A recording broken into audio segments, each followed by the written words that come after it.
General of WWF International, and it's really super exciting on the last day of COP27 to have this event, an event that is looking at a particular dimension of spatial conservation, but also the linkages that this is having to many other issues that we're facing today. And in fact, I would like to say, as a matter of introduction, that the more we look into nature and nature services, the more we understand the synergies, the interlinkages that nature conservation has with so many other issues in society. I mean, obviously, we're here in COP27, where you heard that finally, the role of nature in mitigating and adapting to climate change is increasingly recognized.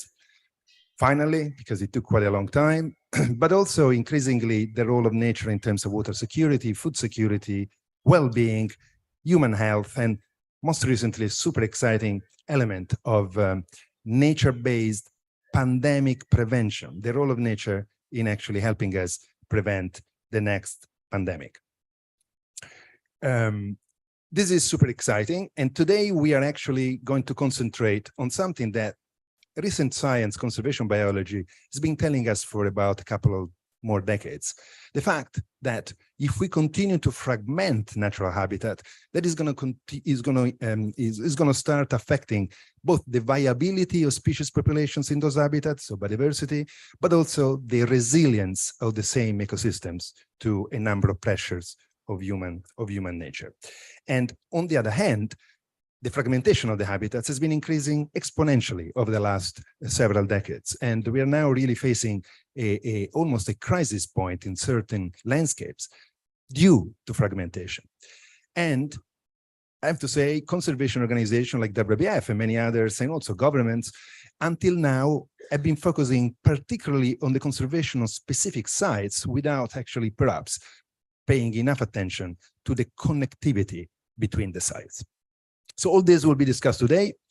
We'll explore the meaning of connectivity, the importance of connectivity. We will have an excellent lineup of speakers, and we will be also launching a new initiative. I'm very excited to do that today. So without further ado, let's move to the speakers. And we're going to have some live connections. They should appear soon on the screen. And I'm going to introduce them to you in a minute.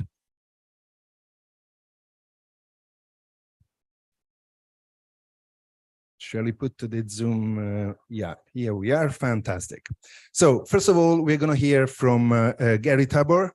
Gary, thank you very much for joining. And yeah, from the waving, I understand you here as well. So that's great. And Gary is the president of the Center for Large Landscape Conservation, one of the partners of the initiative that we are launching today. So Gary, it's down to you to actually make the case for why connectivity is so important. So I'll keep it short in terms of a question, and I'll leave the floor to you.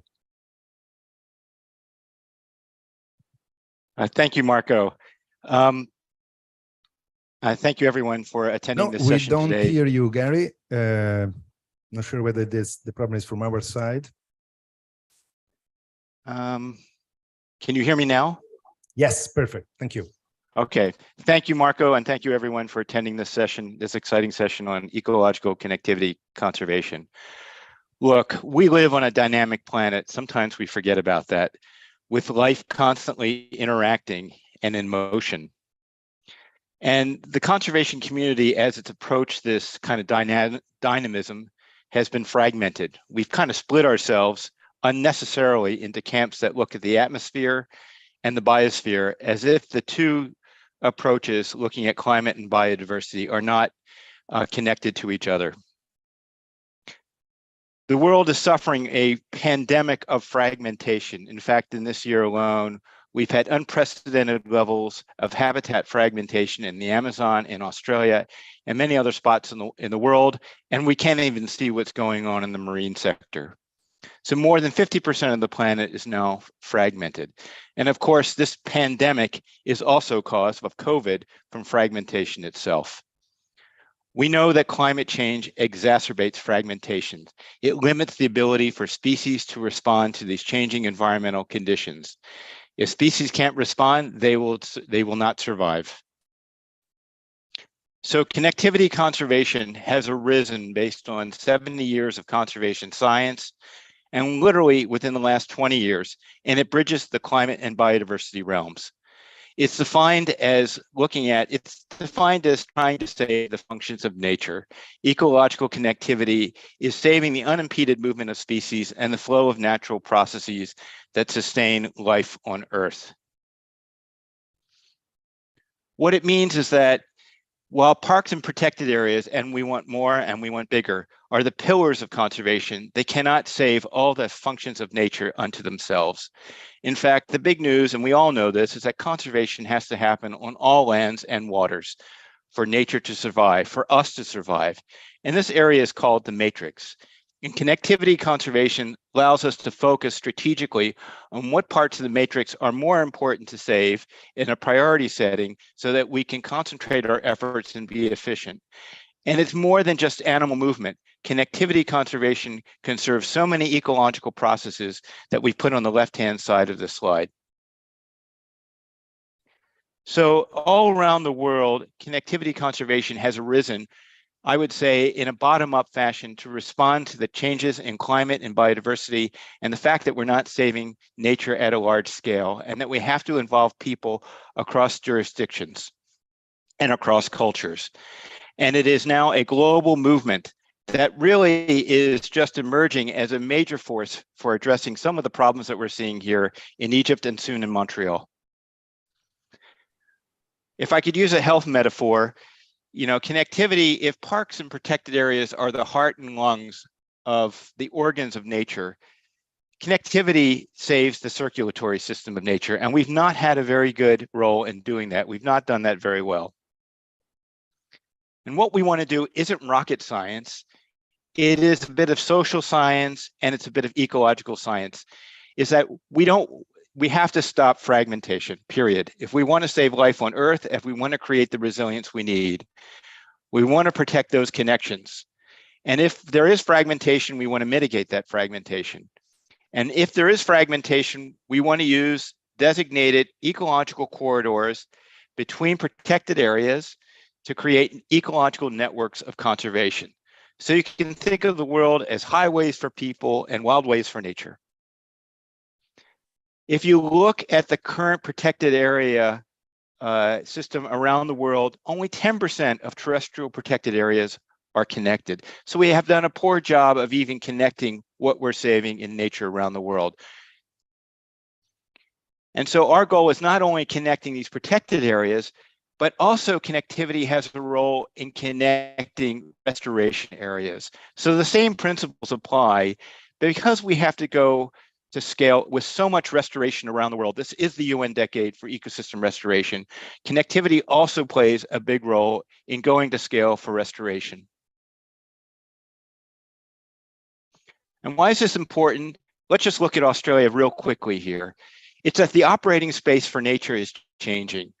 What has become rare is now becoming common with regards to extreme weather, extreme heat, extreme big flood, big fire. It's a new reality for life on Earth, for our living on the Earth. And connected nature is more intact, resilient nature. And that is one of the key reasons that connectivity is important, because you'll not only see wildlife corridors in the future, you'll also see climate corridors. So Wildlife Connect has come around to say, there is this emerging practice, and the left hands and the right hands are not talking to each other. And it's our moment to respond to the urgency at this time. If we are to do so much in the next 8 years, by 2030, we have to work together across the world and with peer-to-peer learning and to support each other in this process by creating a network. And that's what Wildlife Connect is. And we hope you will join Wildlife Connect to advance the science, policy, and practice of connectivity conservation so that we can really address both the climate and biodiversity crisis together. So thank you, Marco.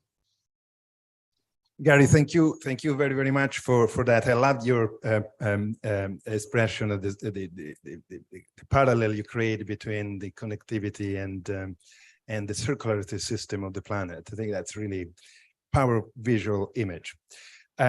Next speaker with us is Amrita Neelakantan. Hi, Amrita, can you hear us well? I can. Can you hear me well? Yeah, perfectly. Amrita is part of IUCN, the World Commission on Protected Areas, Connectivity Conservation Specialist Groups. So comes with a lot of experience on that. And I think, Rita, you're going to talk to us particularly the link between connectivity and climate change and resilience. So over to you. Thank you so much. And thank you for welcoming me to this great event. One of the things I would like to talk about coming off of what Gary was just saying is about process conservation. And this, I'm leaning into what Gary's term here. I love that he uses the circulatory system analogy, and I would like to expand that idea and go into how connectivity conservation allows us to do to save processes, ecological processes at scale, which he talked a little bit about, but also pull that into the nitty-gritties of how networks work, where they're working, and what examples we can learn from. So just to go back to the big message here, that connectivity is the most consistently cited adaptation measure, and increasing connectivity will help not just species, that is what is said in this context, the IPCC 6th assessment says so, but I would like to extend that to humans, and I would want to say how. So this process of conservation of ecological processes will allow landscapes to be more resilient and continue to provide ecosystem services. And that in itself, like Gary just said, intact biodiverse systems will be more resilient to shock, will have the ability to allow wildlife and I think people to adapt in these landscapes where people really depend on the services or directly depend on nature for their livelihoods. Think fishing communities, think communities that are on rain-fed agriculture, which are very familiar to some of us in these landscapes. So that's my big point about how connectivity conservation really leans into adaptation for the future by creating a base for resilience. The other thing I would like to talk a bit about is the network of networks. So as you can see on this map, there's quite a global spread of the CCSG, and that's important because if we don't learn from each other, if we're unable to share information between each other, we're not going to get to bottom-up solutions in time. These solutions are going to be siloed, like historically, biodiversity work has been siloed from climate change. And I think that is a very important realization that is coming up at this COP, like you said, Marco, finally. And we're really happy to hear that because between Egypt and then in Montreal, it's going to be one of those conversations that really galvanizes these networks to bring these solutions to the fore. And we're no longer going to look for silver bullets. What we're going to look for is solutions in every part of the world, like on this map. And just to flesh that out a little bit, CLLC, the Center for Large Landscape Conservation, is a node of these networks of networks. And so here you'll see the CCSG is highlighted in red here. But what I'm going to talk about next is an example to really bring the reality of all of our connectivity work to the fore is the Coalition for Wildlife Corridors in India and everything else that's going on in India. So the Coalition for Wildlife Corridors is really a bottom-up approach. There's multiple different groups that have gotten together here to look at corridors and connectivity across India. It's not specifically only for the wildlife that is in these corridors, although that is the main focus. It also talks about the many peopled landscapes that India has. One of those members is the Network for Conserving Central India. And the Network for Conserving Central India is kind of unique in that it does not straddle just the wildlife or the development sector. It really is about the whole landscape. And that, I think, leans very well into the climate discussions and the discussions of the twin crises and how we want solutions to address both. We want development where it's really needed. We want it to be mindful of the ecological foundation it rests on. And part of that is how will this whole landscape adapt in future climate scenarios. One other thing that, like Gary pointed out, and Marco, you've pointed out as well, that the connectivity between people is key to some of these solutions. And this is why. Central India is a human-dominated space. Each of these gray polygons is a village with people in it. The green nodes are where tigers live. This landscape hosts 20% of all tigers on the planet. And so if tigers need to get from one of these nodes to the other, they originally went through a matrix that was fairly permeable, rain-fed agriculture, corridors, but that's changing. And even the corridors themselves are people. So if you pay attention to the pink and the blue, the pink is people in a wildlife corridor, which is dark blue here. So if there was more human-dominated landscape, I would have put that up here. But if solutions are coming out of this space, I think they will apply to other places that are going in the direction of becoming more human-dominated, where the matrix is changing from permeable to hard barriers, with linear infrastructure going in and mining and all sorts of other human modification, necessary for the people who live there, perhaps to live a better life. But we need to balance this out. Otherwise, no one's going to be adaptable to climate change. Not the tigers, not the people, not the agriculture in central India. And all of this information, I just wanted to codify for us, is already being packaged. The network of network is harnessing its power to make a one voice, not just on stands that we're willing to take, which is just climate action, going with the people, but also codifying all the knowledge that is being created among peer groups into usable forms. And right here, if you wanted to, anyone in the audience, you could take this report right off this slide from the QR code, or you can take it from the website. But this is right now the #1 accessed IUCN publication. And it's about guidelines for connectivity conservation and how ecological networks work. With that, I'd like to end my piece. And I just want to end with this particular sentence, which is connectivity conservation breaks ineffective silos in working landscapes. It moves conservation out of historical fortresses and positions intact biodiverse systems as the foundation of future resilience, which is a very key message coming out of this COP and all the discussions we've been having in the run-up to it. And it will really help in applying these principles to get a just climate action, which is an imperative. We cannot do this without the people. Most landscapes are getting human-dominated, and we need to know the solutions that come from there. Thanks, Marco. Over back to you. Amrita, thank you very much. Super input to this conversation, and thank you very much to you, WCPA, and the group that you're leading for these guidelines. These guidelines are going to be used as guidance for the project that we're launching today. Thank you very, very much. The third input, virtual input, is from Amy Frankel, Executive Secretary, Convention on Migratory Species. Amy, this is a topic so important for your convention, obviously. And by the way, I want to thank you because I know that you're in Panama for the CITES convention, so it must be a terrible time in the morning, maybe 3 or something. So thank you for joining us so early in the morning. Amy, I give you the floor, please. Okay, thank you. Thank you very much. Can you hear me okay? Yeah, very good. Okay, wonderful. Well, I'm very glad to be able to join you virtually today, because this event is truly a major milestone in a long journey to raise awareness and build momentum around the importance of ecological connectivity for both biodiversity and for climate change.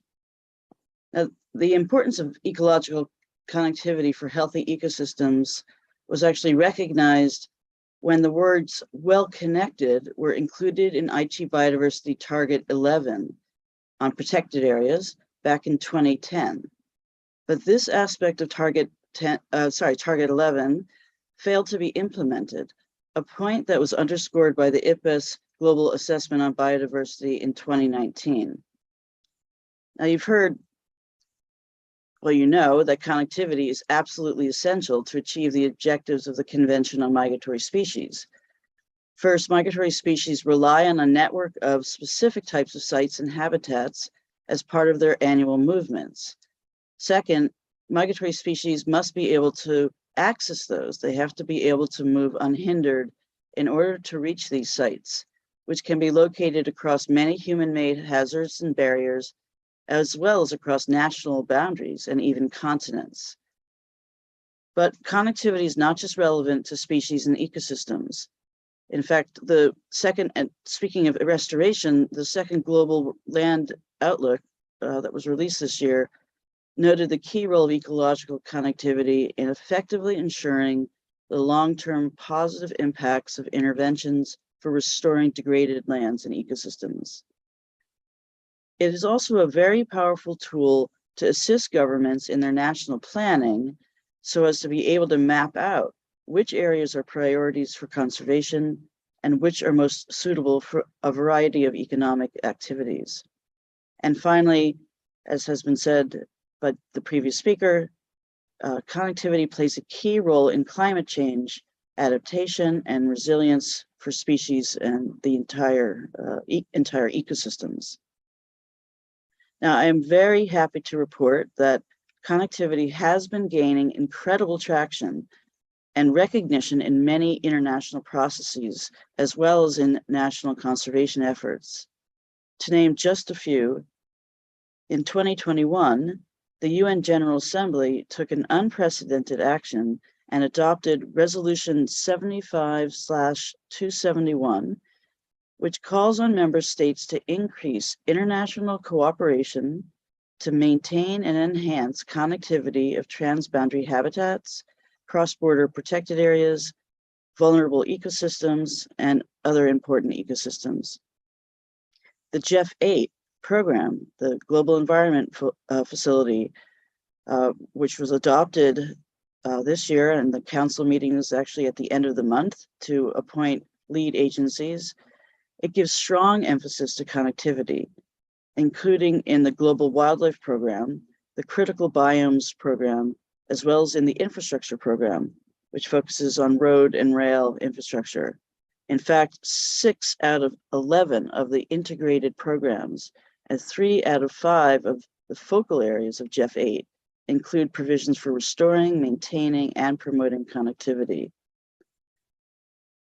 Finally, next month, negotiations to conclude a global biodiversity framework will take place in Montreal. The good news is that connectivity is included in many of the draft goals and targets, including Target 1 on spatial planning, Target 2 on ecosystem restoration, Target 3 on area-based conservation, and Target 12 on urban planning. Yet, even with all of these references to connectivity, there is still a very real risk that it will not be adequately implemented once again. Target 3, which is the target that includes the much talked about 30 by 30 objective, includes the 2 small words, well connected. Those same words were also in IG Target 11, but were not achieved.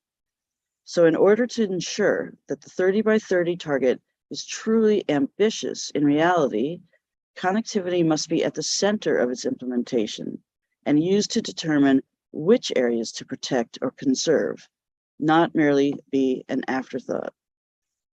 Let me close by thanking all of the organizers and other speakers. It's been a long journey and a wonderful journey together. I would particularly like to thank Marco Lambertini for his friendship and collaboration, and Gary Tabor and the team of the Center for Large Landscape Conservation and the IUCN Specialist Group on Connectivity, with whom we have been working very closely over the past several years to reach this point. I really look forward to working together with all of you, seeing many of you in Montreal, especially as we then shift our focus to implementation of the GBF and other global policies for which connectivity plays a key role. Thank you very much. Amy, thank you. Thank you so much. And I hope you'll be able to get some sleep before the session starts later in your morning.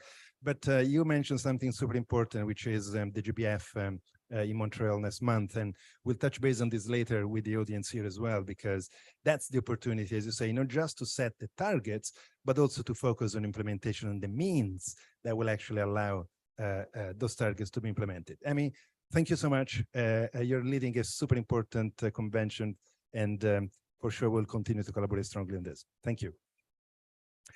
Great, ladies and gentlemen. So we heard from the first 3 speakers a number of things. I mean, first of all, of course, connectivity is fundamental to preserve what I would call, first of all, one of the most amazing nature's wonders, animal migration. Because whether it is fish or the antelopes migration, or whether it is butterfly migration or birds migration, these things are amazing. Not just for the journeys that they cover thousands and thousands of kilometers, but also for incredible navigation systems that they have embedded somehow in their bodies that we frankly still don't understand fully. One side of the story. The other side of the story is that connectivity, as we heard, is critically important for the resilience of the planet, because ecosystems, fragmented, isolated, population of species, biodiversity, isolated, will not survive the pressure that we continue to put on the planet. And so there is a question of survival and preservation of entire Earth systems that depend on maintaining ecological connectivity. We also heard about the pressures, climate change, forest fires, stream droughts. We heard about the pressures due to land use change, perhaps the most important, the most powerful pressure leading to lack of connectivity and fragmentation. We heard about infrastructure. That's another huge pressure today, which is bound to increase because many regions, many landscapes in the world need more infrastructure.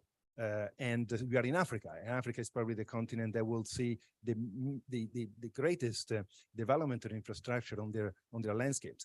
And the people of Africa need that infrastructure, but how we develop that infrastructure is a critical question to answer, to avoid again, or to minimize and mitigate as much as you can fragmentation. And then there is another dimension I want to highlight with a few words, which is the less perhaps obvious link between habitat fragmentation and pandemic insurgence. Now, it's not very intuitive to connect these two issues, but actually the connection is super strong. And by the way, completely fortuitously, I think it's 3 days ago, there's been a publication that I will encourage you to look up for on Nature that exactly makes it a scientific case and of the link between habitat degradation, fragmentation, and insurgence of diseases that can then develop in pandemic globally. The link, actually, if you think about it, is quite simple. Fragmentation increases the exposure of humans to wildlife that are potentially carrying pathogens, and then increase the exposure, exponentially increase the exposure through fragmentation. It's creating a serious health risk locally and then potentially globally as well. And there is another dimension. Fragmentation is also affecting the wildlife in those habitats because of the restrictions in terms of access to resources, food availability, and it is medically proven that when a wild animal is under stress, the virus load, the viruses that inevitably are in their bodies, increases massively. And with that, the animal becomes sick, and by becoming sick, it begins to become contagious. And at that point, the interaction between the exposure between a human and that animal creates the famous spillover that generates the disease to jump from the animal to the human. So I think today, just to this three presentation, we made already a strong case for the importance of dealing with fragmentation and connectivity.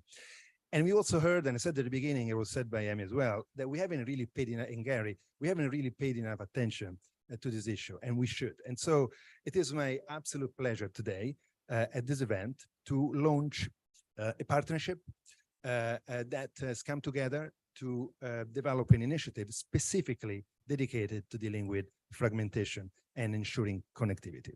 It is a partnership of the IUCN World Commission on Protected Areas Connectivity Conservation Specialist Group. Amrita is the representative, I spoke just a minute. The Center for Large Landscape Conservation, and Gary was representing the center today with us, and WWF.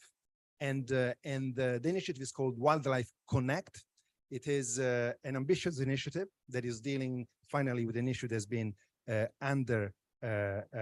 represented in our agendas and our programs until now, and is intending to fix that problem. Intending, first of all, to work on specific landscapes to demonstrate how we can, at the landscape level, deal with the issue of fragmentation.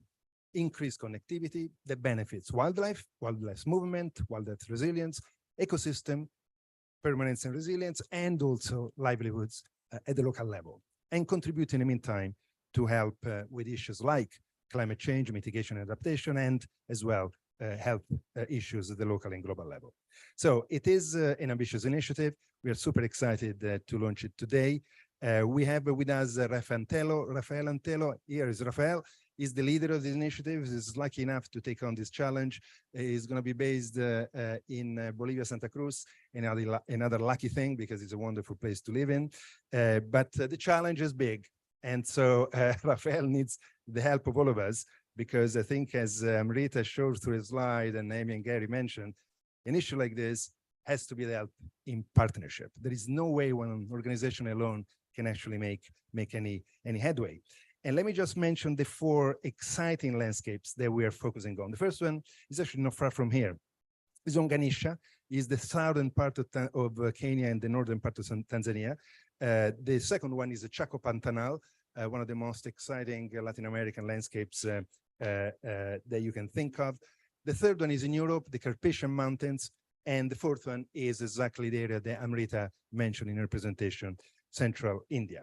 So we launch it today. We have resources from a number of donors, and we need the collaboration of everyone, not just in terms of finances, but particularly in terms of engagement. So can I ask you to actually give a round of applause to particularly our leader of the initiative, because he needs a lot of encouragement. This is a big challenge for him to take forward.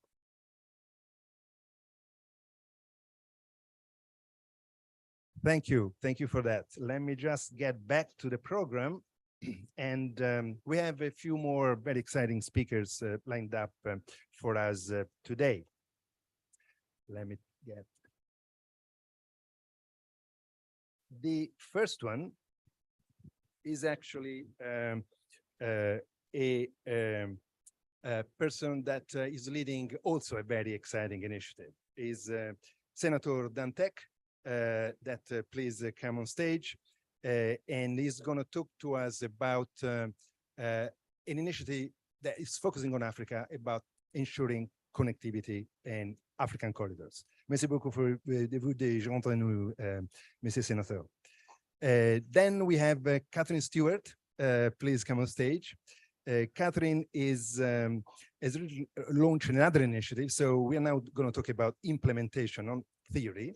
And we can't wait to hear from you, Catherine, your experience and your lessons and your learning through that implementation program. Then we have Kabore Barnabé from Burkina Faso. Merci pour rejoindre nous. He will talk specifically about the challenges, but also the results that Burkina Faso is achieving in terms of improving connectivity. And then we have Sonam Dagai.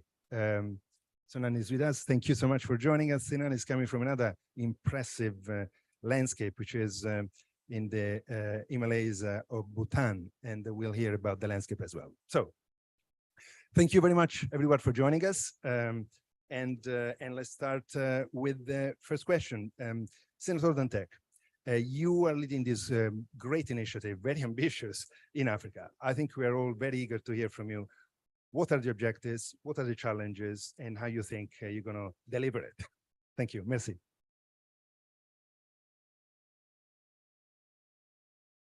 Pardon.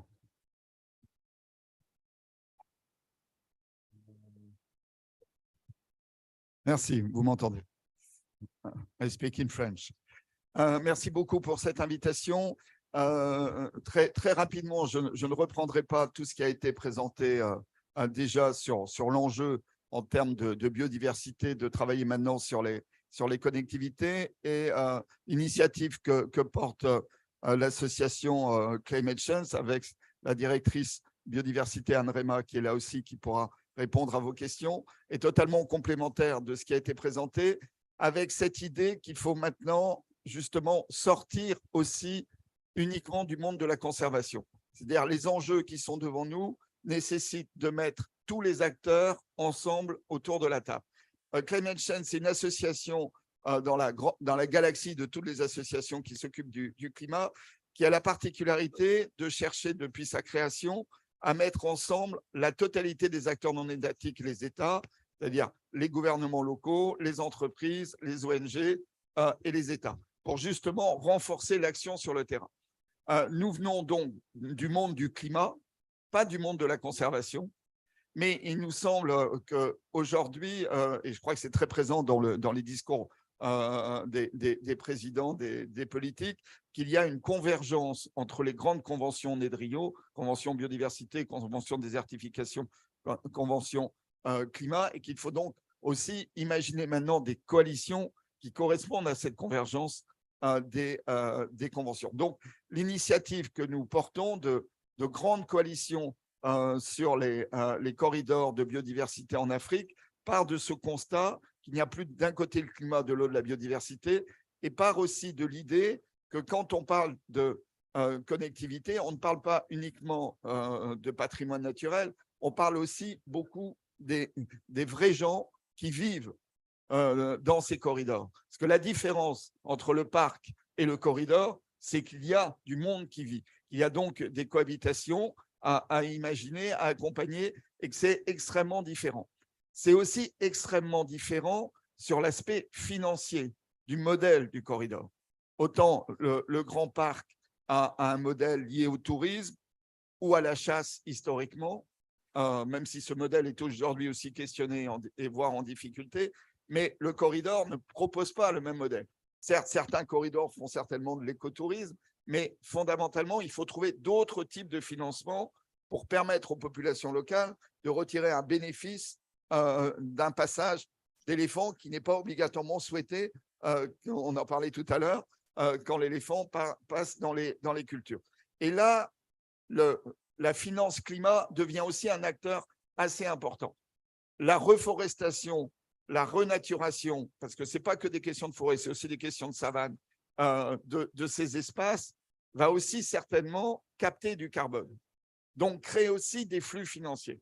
Et donc, l'idée de cette coalition, c'est d'abord d'examiner ces nouvelles opportunités, bien sûr de participer à l'échelle de l'Afrique à une cohérence des corridors, parce que le risque qu'on a, c'est de faire des bouts de corridors, mais que ça ne passe pas d'un point à l'autre parce qu'on n'aura que des morceaux. Donc, il faut une cohérence d'ensemble, mais c'est aussi de voir comment on va trouver de nouveaux financements.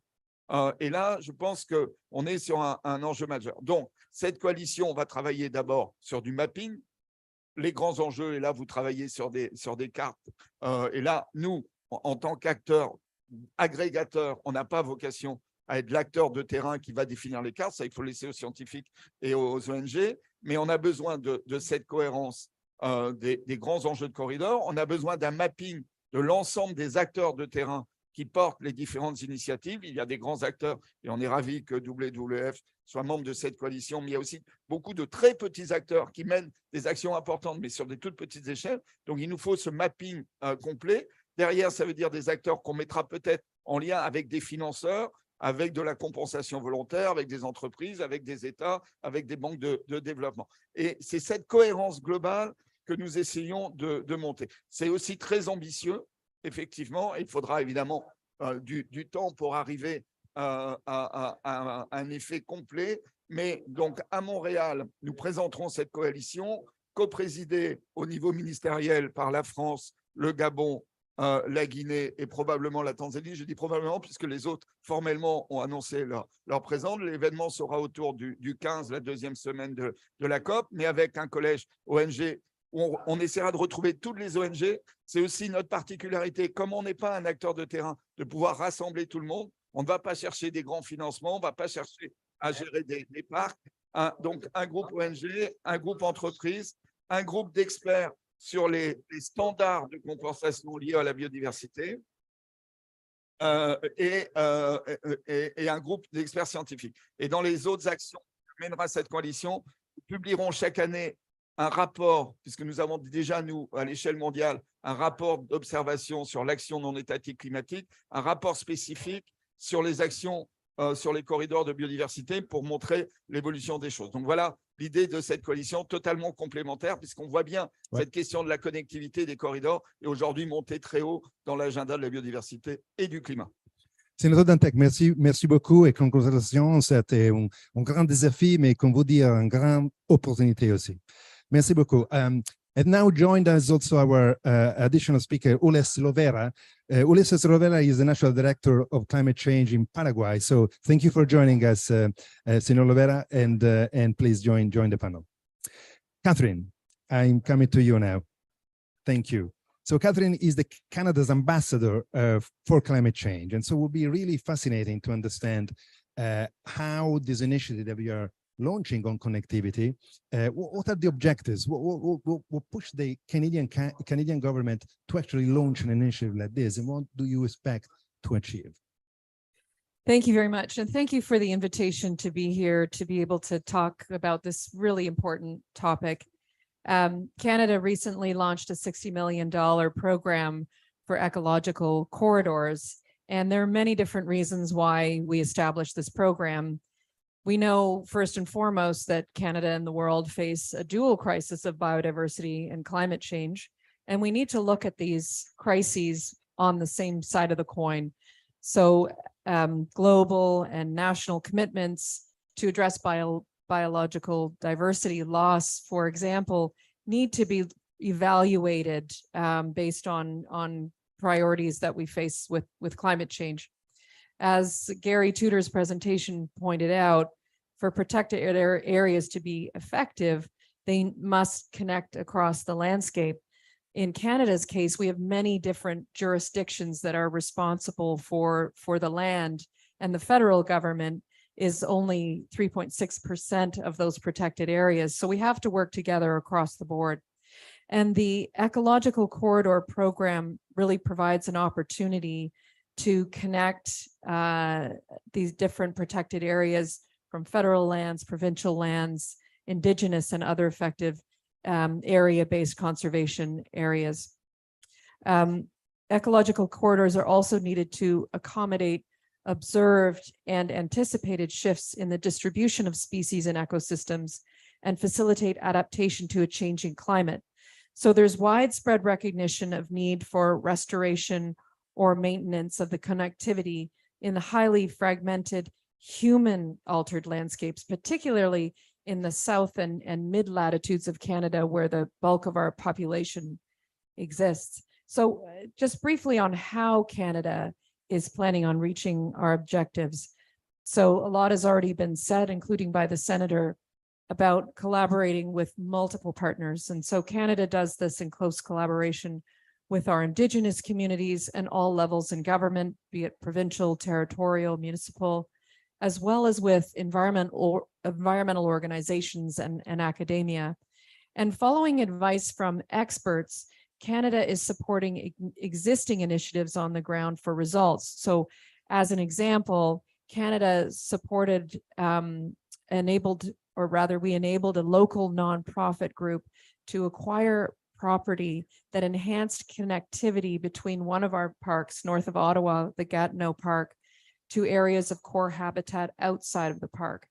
And we're also working across the federal government to provide land managers with a map of priority areas for ecological corridors in Canada, as well as analytical tools to inform and inspire the creation of corridors on the landscape. So we also focused our work in the southern regions, as I mentioned, to protect and restore connections in those most fragmented by human development and facilitate the movement between species. So in conclusion, as the world warms, species will need to shift their ranges across the landscape to find suitable places to be. And Canada's new program for ecological corridors will make an important contribution to halting and reversing biodiversity loss by helping species and ecosystems adapt to climate change. So these ecological corridors, we feel, are a really important tool to address both biodiversity and climate change. And we're very pleased to be making a contribution in this area. And as many have already mentioned, we look forward to continuing this discussion at COP15 in Montreal in just a few weeks from now. Thank you.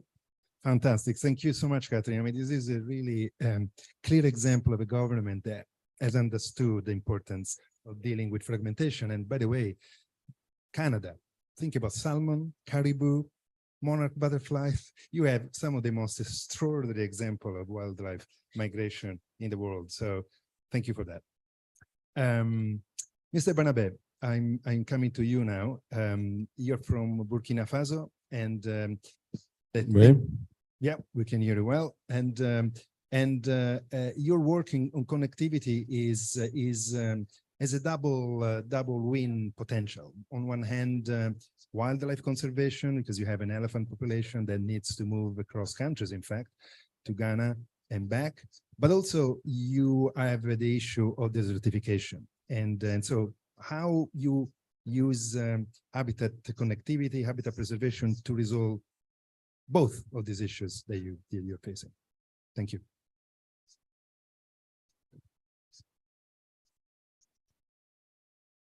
OK, merci bien. Et je suis Barnabé Kaboré, directeur général des eaux et forêts du Burkina. Je voudrais tout d'abord remercier le WWF pour avoir convié et impliqué le Burkina Faso à cet événement.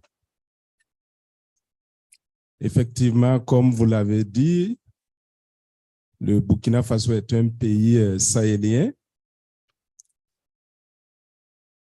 Et comme tout pays sahélien, les conséquences du changement climatique sont évidentes et claires. Avec donc la réduction des pluviométries, la dégradation des terres. Et ces deux choses conduisent donc à des activités et des populations qui mettent une pression forte sur les écosystèmes.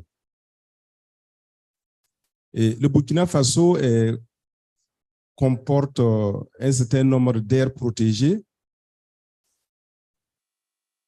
et classées au nom de l'État, mais également des espaces de conservation qui sont classés au nom des collectivités territoriales.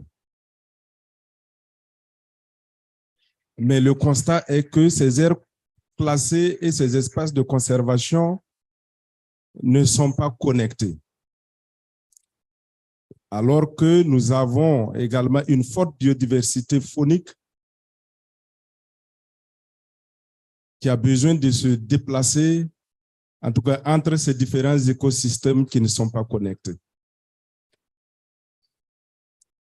Que faut-il faire? La solution, c'est ce que le WWF est en train de trouver, c'est de travailler à reconnecter ces différents écosystèmes qui sont fragmentés et qui ne permettent pas à cette biodiversité, notamment faunique, de se déplacer comme elle veut.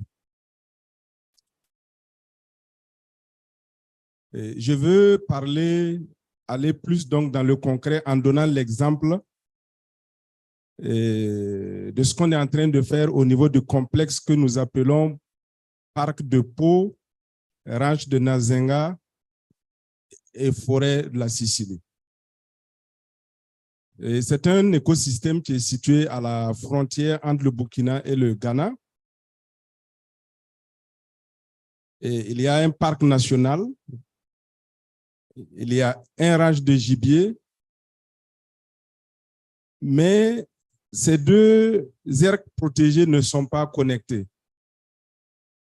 Il y a une grande bande entre ces deux aires protégées où les populations mènent des activités, alors que sur cet écosystème, il y a une population d'éléphants de près de 700 individus. Et ces éléphants, vous savez bien que les éléphants n'ont pas de limites, ils n'ont pas de territoire, ils se déplacent. Et par conséquent, chaque année, ces populations humaines et leurs exploitations agricoles font l'objet de dégâts. Donc, des conflits hommes-faune à n'en pas finir, dont la résolution est parfois difficile. Donc, nous avons imaginé la réalisation d'un corridor, d'abord qui relie ce parc national assurance de gibier. Et nous avons également initié la réalisation d'un corridor entre le même parc et la République du Ghana, et au niveau duquel il y a un autre parc national.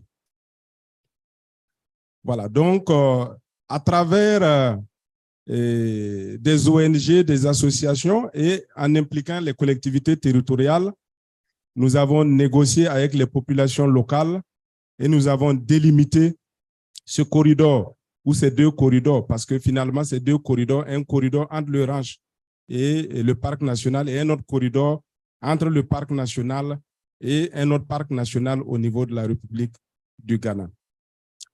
Et la réalisation de ce corridor n'a pas été aussi facile que ça parce que les populations humaines sont là avec leurs activités. Donc, il a fallu, en tout cas, impliquer les collectivités territoriales, les ONG, les associations, même les leaders d'opinion pour pouvoir aboutir à un consensus pour que ces populations puissent accepter, céder une partie de leur terre pour pouvoir réaliser ce corridor. Et en contrepartie, il y a des compensations qui ont été données à certaines populations, des compensations en termes d'aménagement de sites de production, des compensations, en tout cas en termes d'activités génératrices de revenus. Donc, voilà un peu comment, au niveau du Burkina, nous avons travaillé de sorte à pouvoir connecter ces écosystèmes. Maintenant, qu'est-ce qu'on peut retenir comme leçon? Premièrement, il faut dire que pour pouvoir réussir la réalisation de corridors, il faut une implication de toutes les parties prenantes, notamment les populations. Si on occulte les populations, il est sûr qu'on ne peut pas réussir, même si vous forcez, et au finish, les populations vont remettre encore, en tout cas, ce corridor. Et la question des pandémies en lien avec la réalisation de ces corridors, il faut relever que les populations animales parfois portent en tout cas des maladies qui peuvent être transmises aux populations. Et quand les populations animales sont avec les populations humaines, naturellement, il y a des maladies qui peuvent s'installer.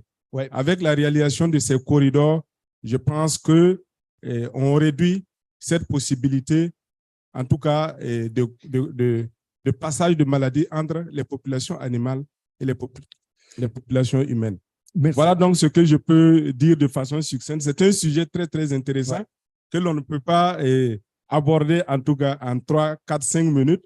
Il aurait fallu une bonne trentaine de minutes pour qu'on puisse dérouler correctement en tout cas ce sujet. Mais alors, merci bien. Malheureusement, nous n'avons pas beaucoup de temps, donc nous devons mouvoir tous les prochains speakers. Mais monsieur le directeur général, merci beaucoup. Your point about people engagement that's been made actually by other speakers as well is fundamental. Thank you so much. We have little time, so I need to ask our next speakers to be as concise as they can. Exciting to hear now from you, Sonam, National Environment Commissioner of the Royal Government of Bhutan, about your experience in the country. First of all, thank you so much for the invite. And just to give a brief introduction to Bhutan, Bhutan is a very small landlocked country in the Eastern Himalayas with a total area of 38,000 square kilometers, a little over 38,000 square kilometers. And we are amongst the first countries to declare being carbon neutral, and we did that in 2009. And also we have a constitutional mandate of having 60% of our land cover under forest for all times to come. And out of that, 51.4% has been declared as protected areas. And biological corridors, the ecological connectivity corridors constitute about 8.61% of the total land in Bhutan. And in terms of the financing, climate financing, the opportunities given to Bhutan, we haven't really been able to benefit from the climate financing for a long time in terms of conservation efforts that we have put in place in Bhutan. But very recently, just a few years ago, WWF is a partner in that. I mean, we established a trust fund called the Bhutan for Life Trust Fund, and that actually is a trust fund created for conservation of protected areas and corridors in Bhutan. And I would like to thank the WWF for being a very key partner in terms of establishing the fund, and the fund right now is producing commendable results in the country. And in terms of the challenges that we face within the biological corridors in Bhutan is habitat fragmentation issues and degradation. And then also we have issues of connectivity fissures, basically created through man-made as well as natural disasters. And then also we have the issue of poaching and retaliatory killing, because we also have a good number of people, population residing within the protected areas in Bhutan. And also there is an ever-increasing demand for natural resources. So enhanced climate financing would actually go a long way in terms of ensuring that we have this connected biological corridors in place. Right now, the biological corridors that we have, they connect protected areas from the subtropical regions to the alpine regions in the north, and also it connects protected areas from the east to the west. So it technically covers the whole of the country. So all the parks and protected areas in Bhutan are actually very well connected. And so looking at the results that the Bhutan for Life is bearing within a few years of its existence, enhanced climate financing, especially for conservation in Bhutan, would go a long way in terms of restoring degraded areas within the protected areas, ensuring biological diversity, both in terms of species and ecological diversity. And also, it would go a very long way in terms of uplifting the lives and livelihoods of the people who are residing within the protected areas as well as within the biological corridors in Bhutan. Because until and unless you provide economic opportunities for these people, mostly marginalized communities living within these biological corridors and protected areas, we will always be having the issues of man-made disasters, of killing, of unsustainable harvesting of forest products. So in these ways, I mean, creating economic opportunities through the climate financing opportunities, and also the implementation of sustainable land management practices for restoration of degraded areas within the protected areas will go a very, very long way in terms of making sure that Bhutan maintains 60% forest cover, and also that we remain a net carbon neutral country for all times to come. Thank you so much. Thank you. Thank you. Thank you very much, Sonam. And again, there is a recurrent theme coming up here, the importance to engage local communities, because what we're talking about here is not protected areas. This is territories outside the protected areas, and therefore the engagement of communities and making sure that this is benefiting communities and not creating additional issues is absolutely critical. Mr. Lovera, now is your turn to close the panel. You're bringing us to another exciting landscape, the Chaco Pantanal, and Paraguay is ramping up its efforts to curb deforestation and maintain connectivity. So we are eager to hear from you, your experience and how you think your program is going to benefit both wildlife, but also climate resilience and communities. I think you need to switch it on. There is a little, yeah. Works? I'll give you this. I'll give you this. Oh, yes, excellent. Well, thank you, Marco. And I would like to thank also WWF for organizing this panel and for inviting me. Well, for us, more than impacted climate change in the corridors that as Chaco, in our opinion, all the corridors generate a positive impact in the fight against climate change, both in mitigation and adaptation. The landscape connectivity is for us one of the best response to contribute first of all to increasing the resilience of the adverse effects of climate change, especially of ecosystems and biodiversity, and at the same time maintaining important sinks for greenhouse gases. In 2021, between the framework of the Forest Sustainable Growth and Green Chaco projects, we developed an analysis of the landscape structure of the Chaco, so that based on the diagnostic, a proposal of important areas for the conservation can be made with a focus on connectivity between landscapes. In the diagnosis, the following results were found.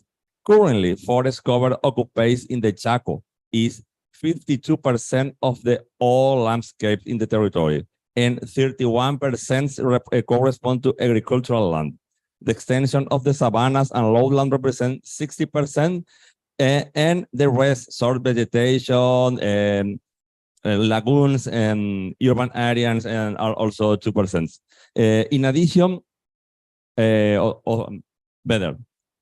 of this forest cover, the core areas, which are forests free of its degradation, continuous and without fragmentation, represent 39% of the territory surface. And in addition, there are 122 forest fragments distributed to the northwest, west, and east of the region, with very high importance for maintaining connectivity in the landscape, which represent 6.97 million hectares. These fragments have a potential core areas for interconnection, protected wild areas, and the biosphere reserves and the north and northwest.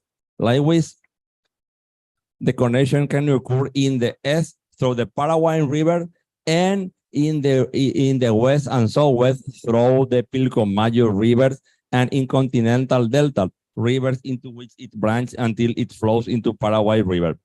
To finalize, we think that to facilitate the establishment of ecological connector, which become factors that increase resilience to adverse effects of climate change on ecosystem, biodiversity, and human community, this COP must demonstrate the greatest possible ambition translated into real commitment, mainly related to climate finances, to fulfillment of the goal of 100 billion and a clear roadmap for the new financing goals as of 2025.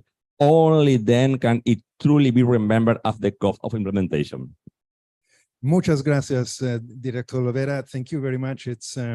It's great to hear these efforts from the government of Paraguay, and also how you link this very clearly to your climate agenda as well. And of course, you're director of the climate agenda of the government. Thank you so much. Ladies and gentlemen, dear speakers, I think we got to the end of this session. Time is up, I'm afraid. We don't have a lot of time left, but let me just conclude with one sentence. Connectivity is on the agenda. And I think we should all celebrate that finally, because it took a long time, but now it is on the agenda. And please follow the Wildlife Connect initiative as it develops, because there will be plenty of exciting developments in each of the sites and the landscapes that we are focusing on. Thank you very much for joining. Please, an applause to the speakers. And thank you again. Thank you.